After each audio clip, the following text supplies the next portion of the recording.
अस्सलामुअलैकुम। Maths and NTS tricks में आपको खुशामदीद कहते हैं। आज हम एक्सरसाइज नंबर 5.3 स्टार्ट करेंगे। इससे पहले एक्सरसाइज नंबर 1 और 1.2 को हम सॉल्व कर चुके हैं। उसका लिंक अगर आपको चाहिए तो कमेंट बॉक्स में आप कमेंट कर सकते हैं या डिस्क्रिप्शन में आपको लिंक मिल जाएगा। तो चलो स्टार्ट करते हैं। क्वेश्चन नंबर 1 से given a equal to 1 4 7 and b equal to 5 7 11 and d equal to 3 7 और 10। use Venn diagram to represent A union B intersection D। तो चलो सॉल्यूशन की तरफ चलते हैं। तो यहाँ पर क्वेश्चंस को हम लिख चुके हैं, A की वैल्यू, B की वैल्यू और D की वैल्यू, और यहाँ पर A union B intersection D। तो पहले इस तरह आप इसको निकाल लें, B इंटरसेक्शन D, और फिर उसमें से A के साथ इसका यूनियन ले लें। तो अगर हम बी यूनियन पहले अगर यहाँ पर लिख लेते हैं, बी इंटरसेक्शन डी अगर ले लें और फिर उसके बाद उसके साथ इसका यूनियन लें, तो यहाँ पर बी हमारे पास है 5 7 और 11। इंटरसेक्शन चूँकि कॉमन को कहते हैं, और इस तरह डी की जो वैल्यूज़ है 3 7 और 10 है हमारे पास यहाँ पर। तो इसका आपके पास जो सोल्यूशन आएगा B intersection D is equal to, इसमें जो आपके पास कॉमन टर्म्स हैं, तो यहाँ पर आप देख सकते हैं कि 5 तो यहाँ पर नहीं है, 7 है, तो ये 7 आपके पास इसमें क्या बनता है जी, ये आपके पास कॉमन बनता है। उसके बाद अगर ए के साथ इसका आप यूनियन ले लेते हैं, A union B intersection D, तो इसकी जो वैल्यू आपके पास आएगी, ए की वैल्यू मैं लिख लेता हूँ 1 4 और 7।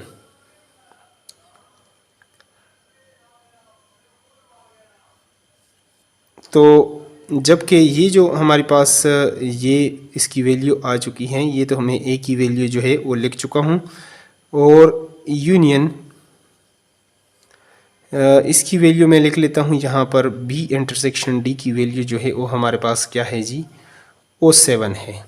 तो अब इसमें आप देखेंगे कि ये किसके इक्वल आएगा, तो ये A union B intersection D जो है ये इक्वल टू आएगा। फिर इसको हम वेन डायग्राम वो भी शो करते हैं। तो इसमें आप देखते हैं कि इसका यूनियन जो है 1 4 7 ही आएगा इन दोनों का, यहाँ पर भी 1 4 7 और यहाँ पर, तो ये हो जाएगा हमारे पास 1 4 और 7। इनका जो यूनियन दोनों सेटों का आएगा इस तरीके से आएगा। अब अगर बाय वेन डायग्राम इसको आप शो करना चाहते हैं तो 3 सर्कल आपको लगाने पड़ेंगे। यहाँ पर एक सर्कल ये है हमारे पास, दूसरा जो सेट है उसके लिए भी लगा देते हैं, ये हमारे पास दूसरे के लिए हो जाएगा, जबकि तीसरे इन सब के अंदर जो है ना कॉमन वैल्यूज़ हैं हमारे पास, तो यहाँ पे मैं तीसरे के लिए भी लगा देता हूँ। ये आपके पास इस तरीके से, ये थोड़ा सा इसको मैं यहाँ पे कर लेता हूँ ताकि आपको क्लियर ये नज़र आ सके। तो अब मैं इसके साथ लिख लेता हूँ, ये हमारे पास ए है और ये हमारे पास बी है, और जो तीसरा सेट है इसको डी में यहाँ पे लिख लेता हूँ। अगर इन तीनों जो हैं इसमें आपके पास जो कॉमन नंबर है, तो ये आपके पास सिर्फ 7 है, तो 7 को आप यहाँ पर लिख सकते हैं। और अब अगर आप देख लें कि ए और बी के अंदर हमारे पास क्या कॉमन है, तो ये इसमें हमारे पास यही जो है वो 7 कॉमन बनता है।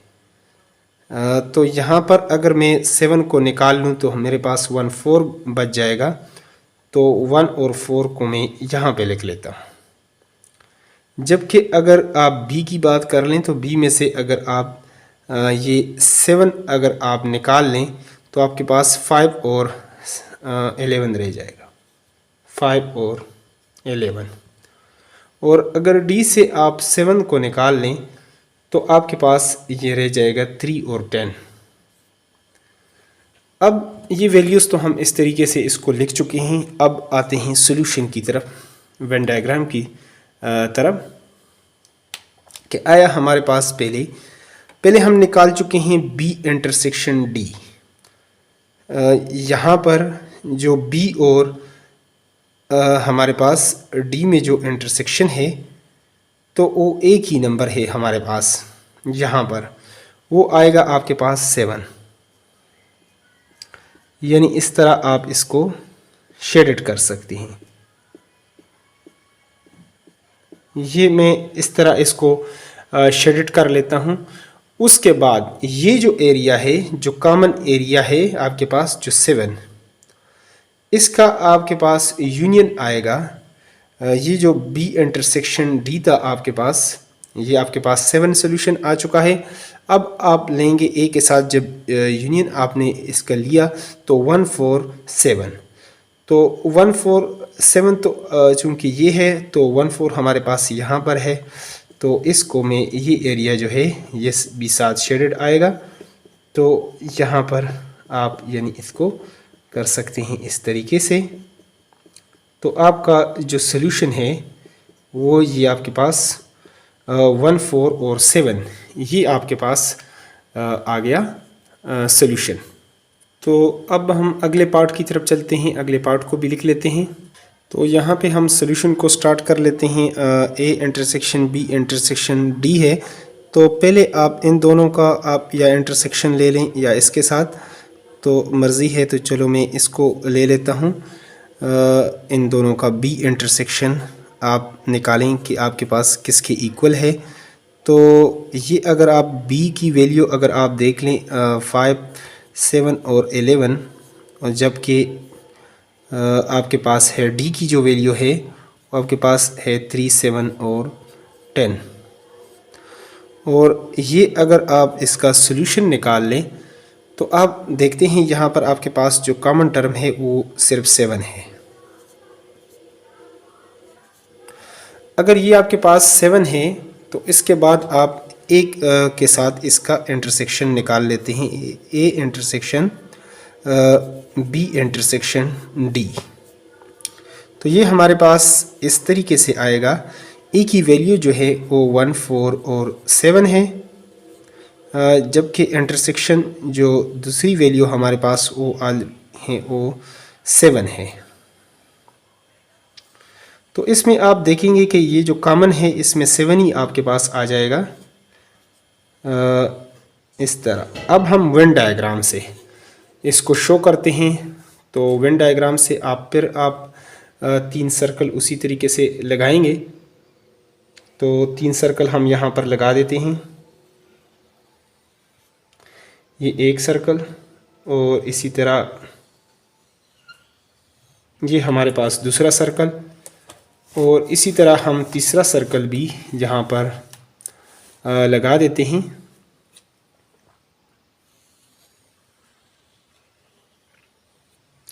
ये हमारे पास तीसरा सर्कल जो है यहाँ पर हमने ड्रा कर दिया है। अब इसको हम नाम उसी तरीके से दे देते हैं, ये ए, ये बी और ये आपके पास डी है। अब जैसा कि आप जानते हैं इन तीनों सेट के अंदर हमारे पास एक कॉमन पॉइंट है, यानी ये जो जगह है ये नीचे वाले सेट के साथ है, ए के साथ भी है और बी के साथ। तो यहाँ पर इसमें एक ही टर्म आपके पास कॉमन बनता है, वो है 7। तो चलो इससे मैं इसको कलर कर लूँगा ये रेड से। तो यहाँ पर मैं लिख लेता हूँ इसी से 7। बाकी उसी तरीके से जो ऊपर हम लिख चुके हैं पहले वहाँ पे एक्सप्लेन भी कर चुके हैं। 1 4 रह जाएगा, 5 11 उस फिगर के साथ, और ये 3 और 10। तो अब आपका जो सॉल्यूशन आएगा यहाँ पर, जैसे आपने यहाँ पर आप निकाल चुके हैं बी इंटरसेक्शन डी, बी और डी में आपने देखा तो आपके पास यही चीज़ जो है वो कॉमन है। फिर अगर आपने ए के साथ अगर कॉमन देखा तो यही नंबर आपके पास 7, यानी तो सब में से जो कॉमन बनता है वो 7 है। तो यहाँ पर मैं औरों को, किसी पॉइंट को, किसी और जगह को, एरिया को शेडेड नहीं करता, बल्कि यही मेरा जो है वो आंसर सिर्फ यही आएगा। तो इसलिए 7 जो है ये हमारे पास यहाँ पर जो एरिया मैंने शेडेड किया है, कवर किया है, ये हमारे पास इसका आंसर है। अब अगले पार्ट की तरफ चलते हैं। यहाँ पर हम पार्ट सी को जो है A union B intersection C को जो है वो लिख चुके हैं। तो फर्स्ट ऑफ ऑल हम निकालेंगे, फिर वेन डायग्राम से बाद में इसके साथ शो करेंगे B intersection C. B intersection C अगर आप निकालना चाहते हैं तो ये बी की वैल्यू 5, 7 और 11 है। और इसी तरह इंटरसेक्शन जो हमारे पास सी सॉरी नहीं है, यहाँ पर ये था डी। तो यहाँ पर मैंने उस तरह डी लिख दिया है यहाँ पे। तो डी की वैल्यू यहाँ पर हमारे पास है 3, 7 और 10। ये उसी तरह हम लिख लेते हैं यहाँ पर। तो आप देखते हैं कि आपके पास जो बी इंटरसेक्शन डी जो है ये आपके पास किसके इक्वल है। इसमें आपके पास सिर्फ जो पॉइंट कॉमन है वो 7 है। तो इसको हमने यहाँ पर लिख लिया। अब इसके साथ ए के साथ इसका यूनियन हम ले लेते हैं। तो ए यूनियन यहाँ पर बी इंटरसेक्शन डी हमारे पास इक्वल टू होगा। पहले हम ए की वैल्यू लिख लेते हैं। ए की वैल्यू है 1, 4 और 7। जबकि हमारे पास जो इसकी वैल्यू है बी एंड इंटरसेक्शन जो है वो डी। तो इस तरह इंटरसेक्शन हमारे पास जो वैल्यू आई है बी इंटरसेक्शन डी की वो है 7।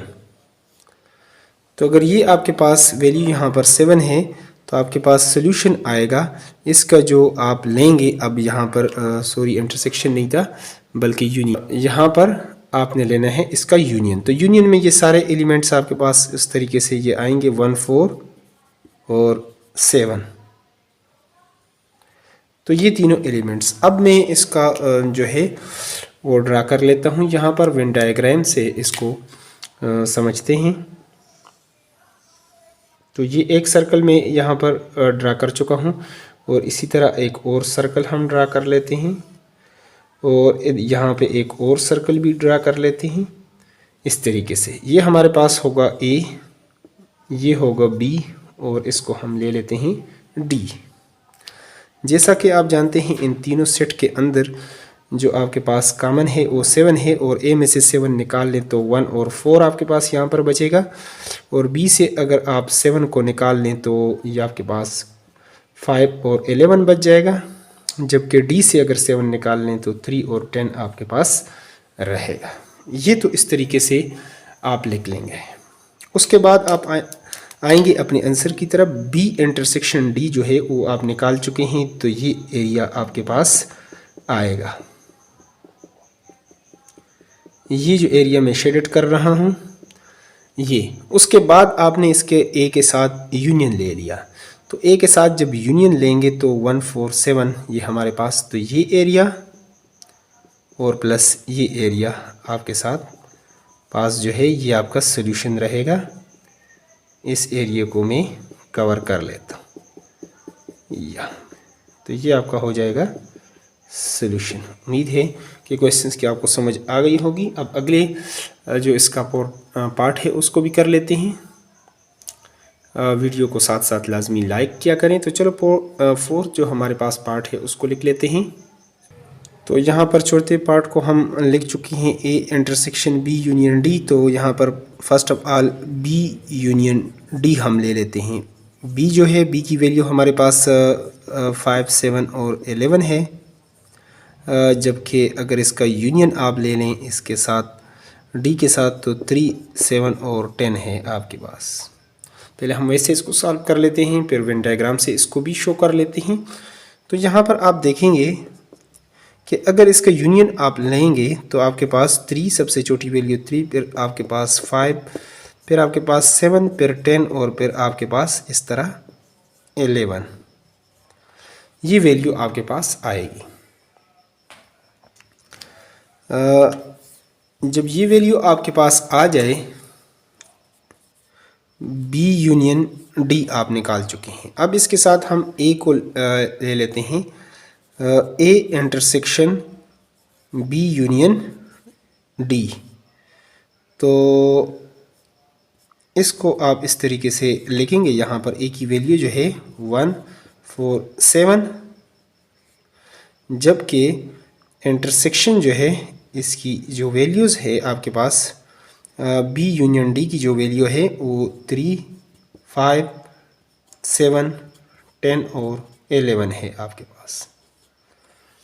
तो अगर ये वैल्यूज़ आप ले लें तो आपके पास जो सॉल्यूशन आएगा इसमें आप देखेंगे कि आपके पास कॉमन क्या है। तो आपके पास एक तो 7 कॉमन है, बाकी कोई और नंबर आपके पास उस तरीके से कॉमन यहाँ पर वो नहीं बनता। तो इस तरह आपके पास जो सॉल्यूशन आएगा वो 7। लेकिन इसको अगर डायग्राम से अगर आप समझना चाहते हैं तो डायग्राम से तरतीब से इसको कैसे समझेंगे, यहाँ पर इस तरीके से आप इसको समझ सकते हैं। एक सेट हम ये ड्रा कर लेते हैं, दूसरा सेट हम यहाँ पर ये ड्रा कर लेते हैं और तीसरा सेट हम यहाँ पर इस तरीके से ड्रा कर लेते हैं। अब यहाँ पर आप देखेंगे कि आपके पास इन सारे जो एलिमेंट्स के अंदर आपके पास जो कॉमन पॉइंट है वो 7 है। तो ये अगर आपके पास ए हो, ये बी हो और ये डी, तो अगर ए सेट में से अगर 7 को आप निकाल लें तो आपके पास ये बच जाता है 1 और 4 ए के अंदर, जबकि बी के अंदर अगर आप 7 निकाल लें तो ये आपके पास 5 और 11, और इस तरह 7 यहाँ से निकालें तो 3 और 10 ये आपके पास बच जाते हैं। तो अब आप देखेंगे कि आपका सॉल्यूशन क्या है।